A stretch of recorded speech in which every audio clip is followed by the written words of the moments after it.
Assalamualaikum anak-anak semua. Kita masuk minggu kedua, interaksi antar negara-negara ASEAN. Interaksi antar negara ASEAN memiliki faktor pendorong dan faktor penghambat. Faktor pendorong terjadinya kerjasama antar negara ASEAN. Yang pertama, kesamaan dan perbedaan wilayah. Kesamaan geografis menjadikan adanya kerjasama untuk menjaga stabilitas dan keamanan negara. Yang kedua, kesamaan dan perbedaan sumber daya alam. Hasil sumber daya alam yang berbeda menjadikan adanya ekspor-impor antar negara ASEAN, sehingga terjadinya interaksi perdagangan antar negara ASEAN. Faktor penghambat. Yang pertama, perbedaan ideologi. Ideologi yang berkembang di negara ASEAN berbeda-beda. Apakah Anda sudah paham apakah itu ideologi?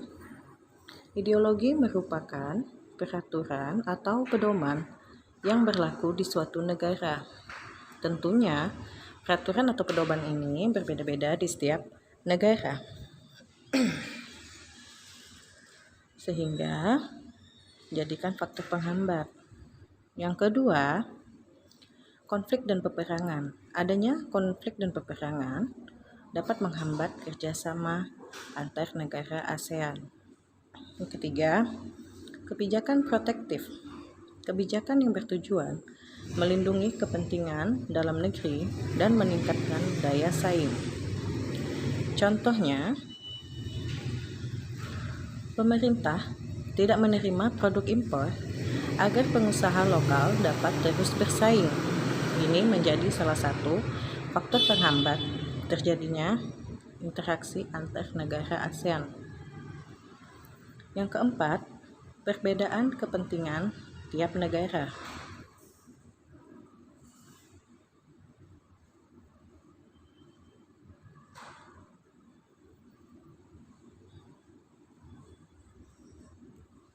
Lanjut, bentuk kerjasama ASEAN. Tujuan ASEAN untuk menjalin kerjasama antar negara-negara di Asia Tenggara. Ada 4 bidang, sosial dan budaya, politik dan keamanan, pendidikan, ekonomi.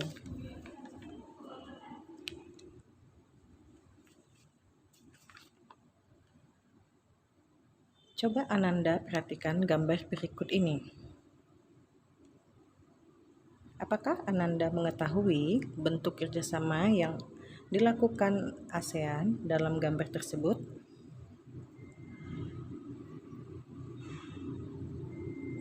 Oke, kalau begitu kita langsung lanjut ke bentuk kerjasama ASEAN.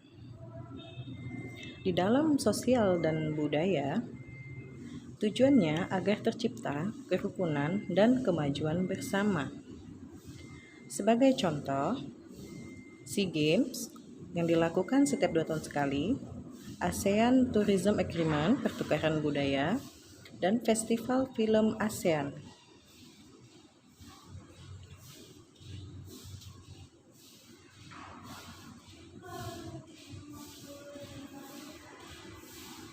Yang kedua, dalam bidang politik dan keamanan, tujuannya menciptakan keamanan, stabilitas, dan perdamaian antar negara. Contohnya adalah Konferensi Pemberantasan Teroris atau ASEAN Convention on Counterterrorism dan penyelesaian sengketa Laut Cina Selatan, serta adanya KTT untuk menghadapi pandemi COVID-19. Adanya KTT ASEAN untuk bersatu, bersinergi, dan berkolaborasi dalam melawan dan menghadapi pandemi COVID-19. Pendidikan. Tujuannya meningkatkan kualitas pendidikan agar berdaya saing internasional.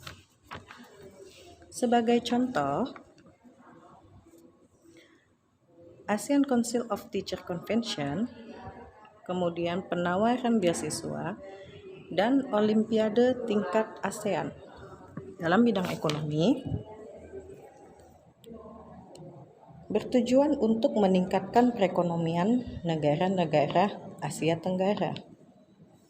Sebagai contoh, ASEAN Industrial Cooperation, yaitu proyek industri yang dilakukan ASEAN meliputi industri pupuk Aceh Indonesia yang ada di Malaysia.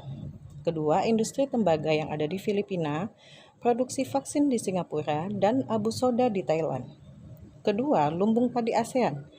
Beberapa negara di ASEAN seperti Indonesia, Thailand, dan Vietnam terkenal sebagai lumbung padi ASEAN, yaitu negara-negara yang siap menyediakan cadangan pangan.